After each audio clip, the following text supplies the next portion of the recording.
Welcome to Forum 360, the global outlook with a local view. I'm Ardith Keck, and today we ask the questions, what causes climate change? Is climate change really happening? What can I do to help with climate change? And many more. These are puzzling facts and about it all, and we have two people here to help us answer all of our questions. Doug Bell, who is the Ohio Regional Director of the Citizens Climate Lobby, an international organization, and Scott Sheridan, PhD, who is a professor of geography at Kent State University and the chair of the department. What is the science behind the climate change, and is it really happening? Okay, well, yes is the short answer, of course. There's, the science is actually very complicated, which is why it's not a simple topic. But very simply, to try to summarize it, we've been putting greenhouse gases in the atmosphere since the Industrial Revolution, and we've also dramatically changed the landscape through things such as deforestation. That's also put more greenhouse gases in the atmosphere, and the net byproduct of that is that the Earth collectively will warm as a result by trapping in more of the Earth's energy. And so when you strip down everything to that, our fossil fuel use and land use change has driven changes in the global climate system. Why are there deniers, people who don't believe the science? Well, I think one of the reasons is that when you deal with weather and climate, even though it's a scientific topic and theme, it's something we talk about every day. It's something we know the winter is cold, the summer's warm. In Ohio, the weather can change dramatically from one day to another. And so when something unusual happens, we're all used to that. And so I think we have a tendency to just focus on whether it's hot or cold or rainy or snowy or sunny, and not really kind of look at the bigger picture. And so I think that's one thing. The other thing is, I think that it would also, then lay into us being responsible for it and having to potentially make significant changes in our lifestyle, which I think also affects a lot of people's decisions. And we should talk about Citizens Climate Lobby. So Doug, can you tell us what it is? Sure. Citizens Climate Lobby is a group of volunteers. We have 400 chapters nationwide. We're in 22 different countries now, with 11 chapters here in Ohio.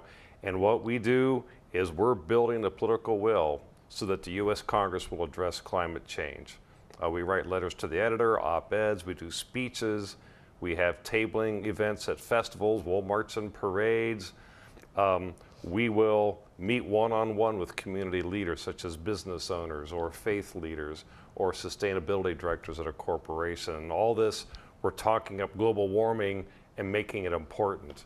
And so specifically, we're trying to get the U.S. Congress to pass a carbon fee and dividend, which is where the government would pass a tax wherever fossil fuels are extracted. So at the oil well or the coal mine or the natural gas wellhead, apply that tax, and all that revenue would go to the government, making those sources of energy more expensive.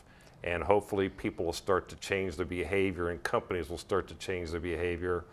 But to soften the blow, we don't want anyone to go bankrupt over this. To soften the blow, all of that money would then be distributed back out to the American taxpayers as a dividend check. So every taxpayer would give a dividend check for the very same amount for their share of that carbon fee. How effective have you been?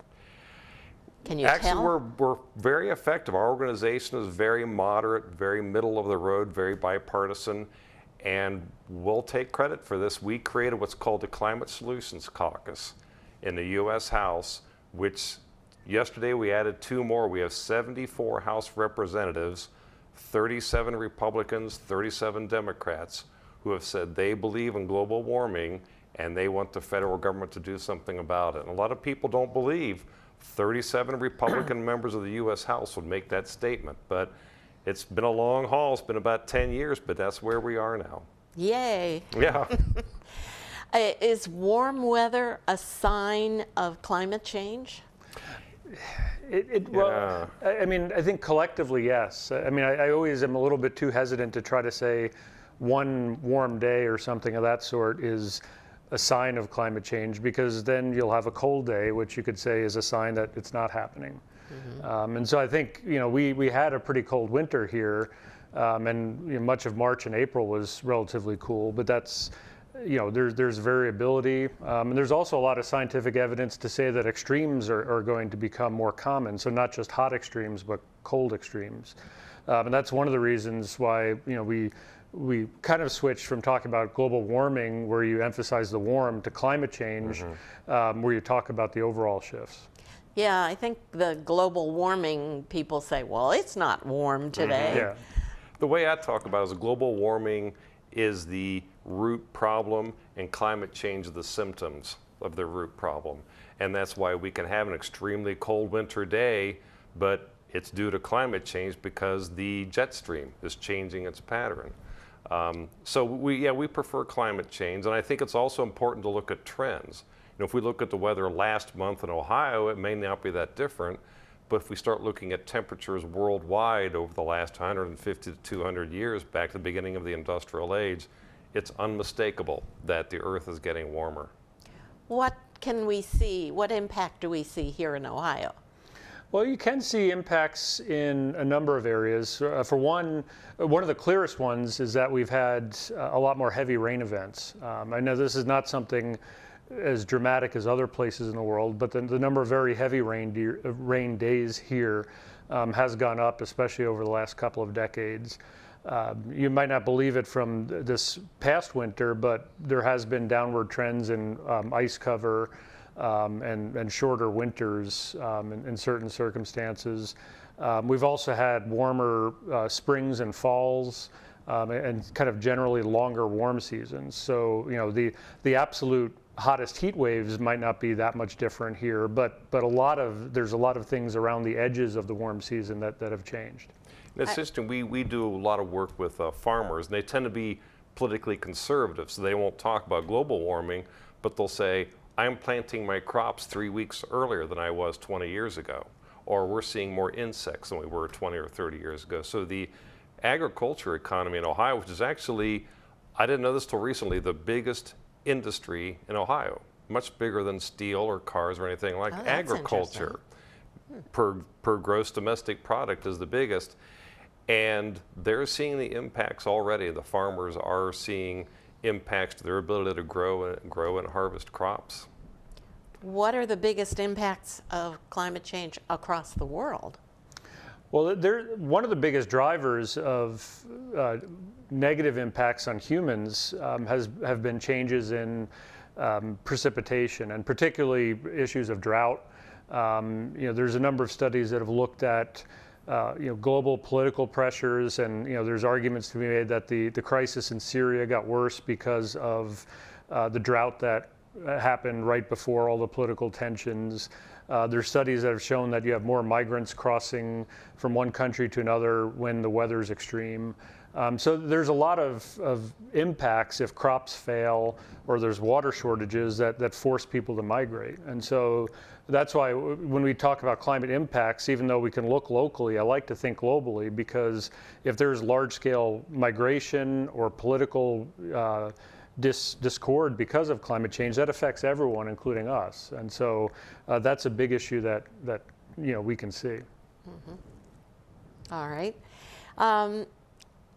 How can we tie that into local things? You said something about we've had more rain in Ohio. Mm-hmm. And what about hurricanes or flooding, or I know coastal areas of the U.S. are going to suffer if they haven't already. Any thoughts on that? It's interesting. Some states will be hit harder than others, and Ohio isn't going to be hit as hard as many other states. We're almost like a global warming sanctuary in Ohio in terms of what's going to happen in the southwestern states with drought, or the coastal states. But Ohio will see increased droughts on our own. We'll see increased rainfalls. Cincinnati had 3 100-year rainfall events last year. We used to go for 3 or 4 or 10 years with a 100-year rainfall event, and we had 3 in 12 months. So primarily we're starting to see that, and that will tie in. People start to see it with their own eyes when they see the crops drying up or flooding where there was never flooding before. Yeah, they planted their crops, but they're flooded out. Right. Okay. Even Angela Merkel in Germany has had difficulty getting rid of coal, and we've suffered as a result in terms of our economy. According to the New York Times, 69% of Americans want to restrict carbon emissions from coal power plants. But well, the hard part is, there's the fact that we do want to make these changes, but of course the difficulty is then how to do that without ruining the economy. And I think one of the best examples of this was when there were the first negotiations to try to extend the Kyoto Protocol back in 2009. It was right after the financial crisis, and one of the hardest things to do is tell countries that were deep in recession to do something that's going to fundamentally change economic conditions, and so trying to get enough money to do things that will be cost effective in the long run, make no mistake of it, can be tough at times. And so I think that's been one of the challenges. And in Germany in particular, they're very successful with their transition, but it's not going to be perfect. And it's interesting, most people believe in global warming, they want to address it, but it's never a high priority. I saw one poll and it said, what are the 20 most important issues to you? Global warming was 18 out of 20. But I can understand it. I've got bills to pay, I need a job, the car needs to be repaired, things like that, taxes, they're going to be higher on the list. And plus it's not flashy like some other cultural issues that we're dealing with. But we have more devastation at times as a result, so people should think about it. I'm going to reintroduce our guests. Today we have Doug Bell, who is the Regional Ohio Director for Citizens Climate Lobby, and we have Scott Sheridan, who is Professor of Geography and actually the Chair of the department at Kent State University. And it appears that our storms are more devastating than they've ever been. Is it true?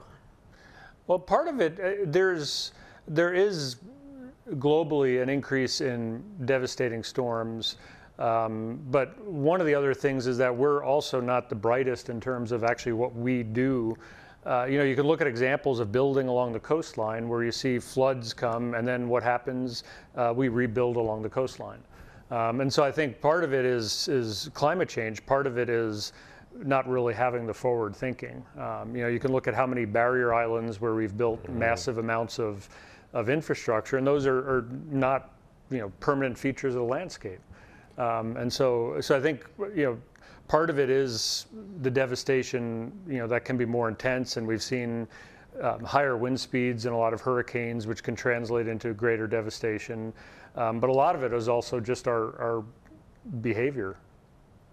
And I think also there are always more than one cause. For instance, we have many cities in the Southwest are suffering from drought right now.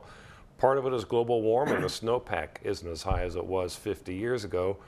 Part of it is more people live there and they're all using water. And part of it is bigger agriculture is also using more of the groundwater. So you have all these different things meshing together. So I think it's important to say this is due to global warming, snowpack loss is due to global warming, rainfall events are due to global warming.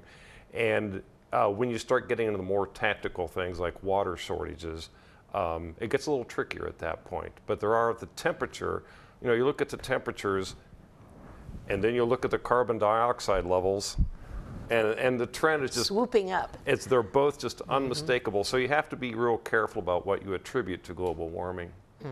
And I think even when you're looking at one single thing like sea level rise, it can be tricky because there's a lot of places like along the Louisiana coast where we see a football field disappearing into the Gulf of Mexico every hour and a half or something like that.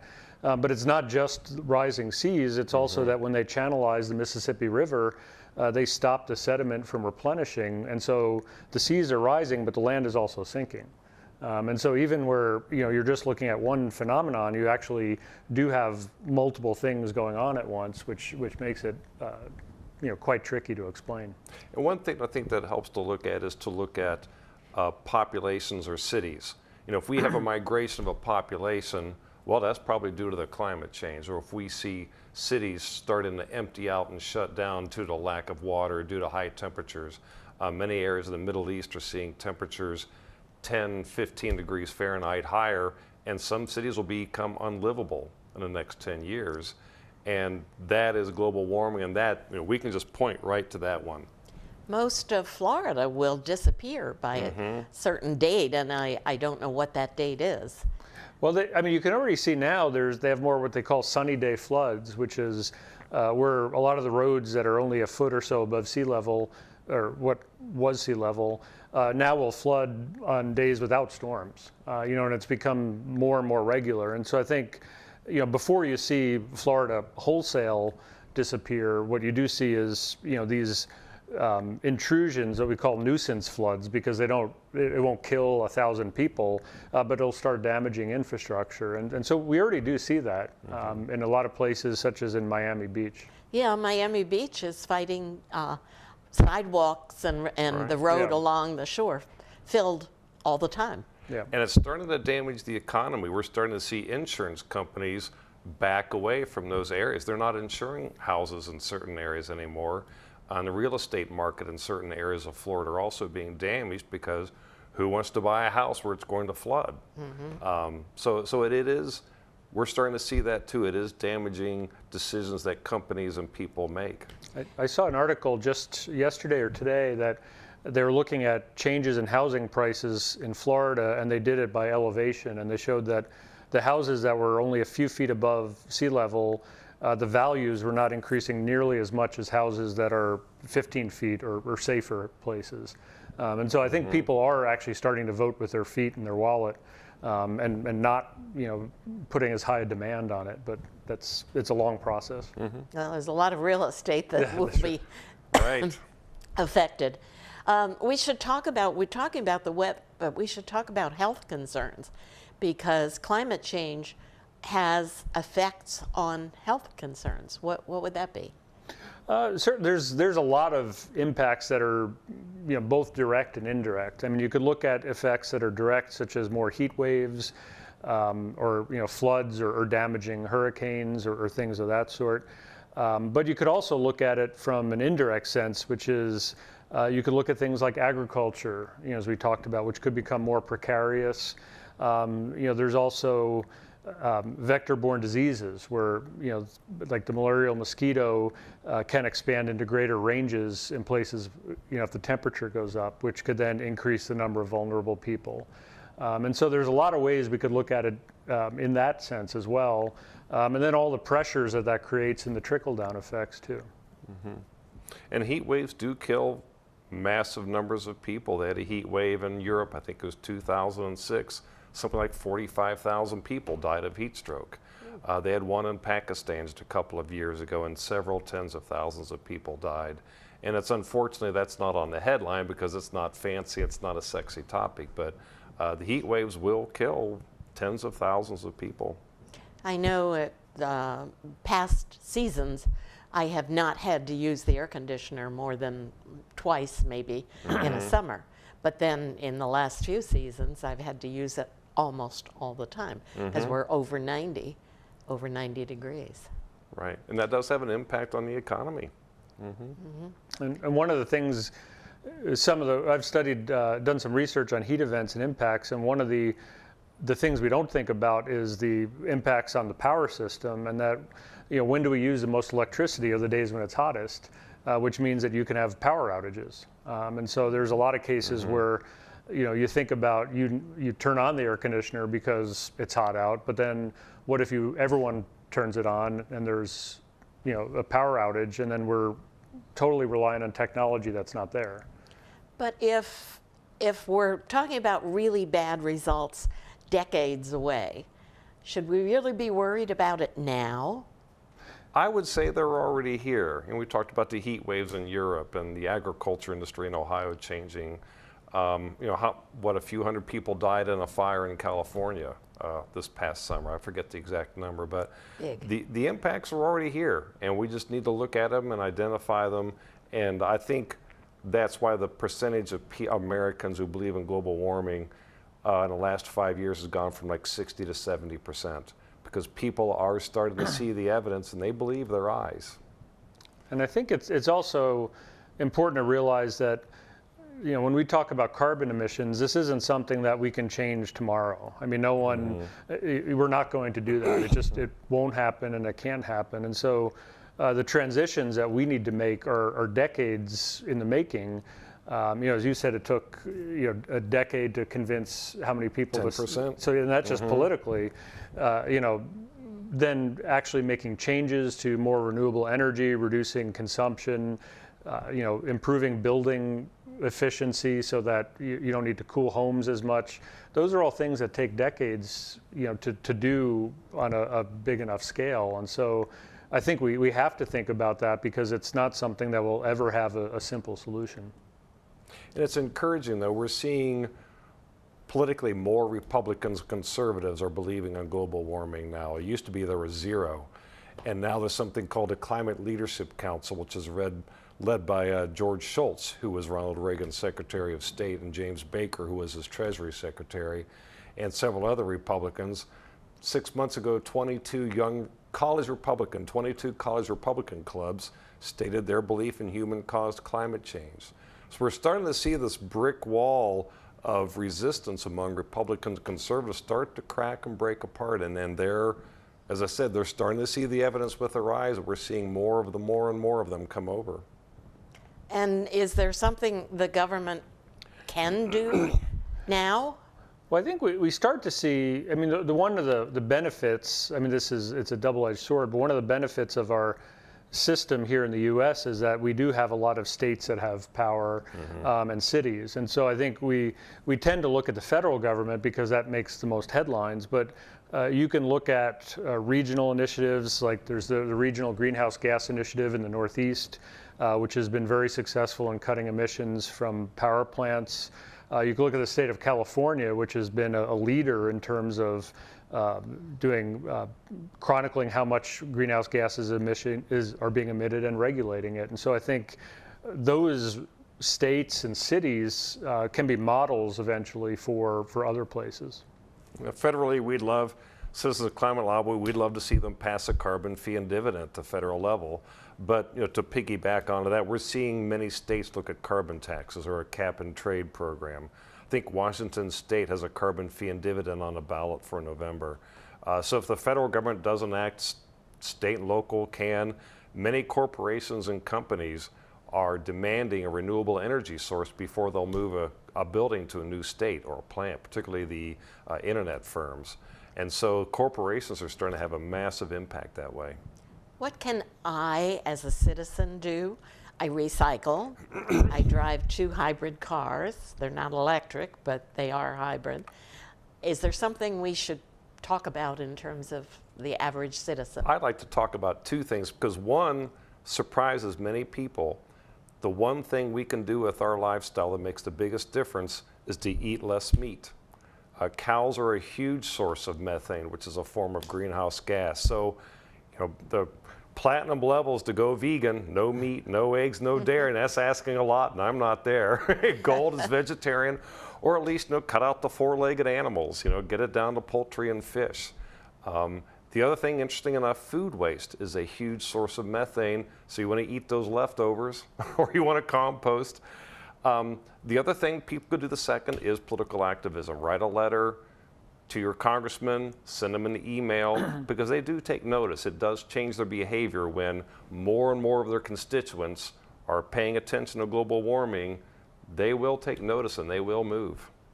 And I think it's also important within anyone's individual means to just live the lifestyle that you aspire to. I have a Prius, and when I bought it in 9 years ago, it was still a relatively unusual car. The college kids would be like, hey, that's a cool car.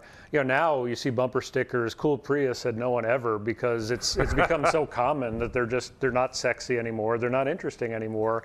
But that I think is a good thing, in the sense that it's just part of what it is, and that's an evolution.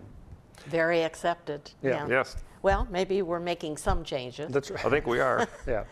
I don't know how anyone can deny that climate change is real. There are statistics, many statistics available all over, and consequently, it's there. I thank you, Doug. Thank you. I thank you, Scott. It's been a pleasure. Great conversation about climate change. This is Ardith Keck for Forum 360. Forum 360 is brought to you by Electrical Impulse Communications, the John S. and James L. Knight Foundation, Hudson Community Television, the Rubber City Radio Group, an anonymous donor, the Jewish Community Board of Akron, Medical Mutual of Ohio, Blue Green, and Forum 360 supporters.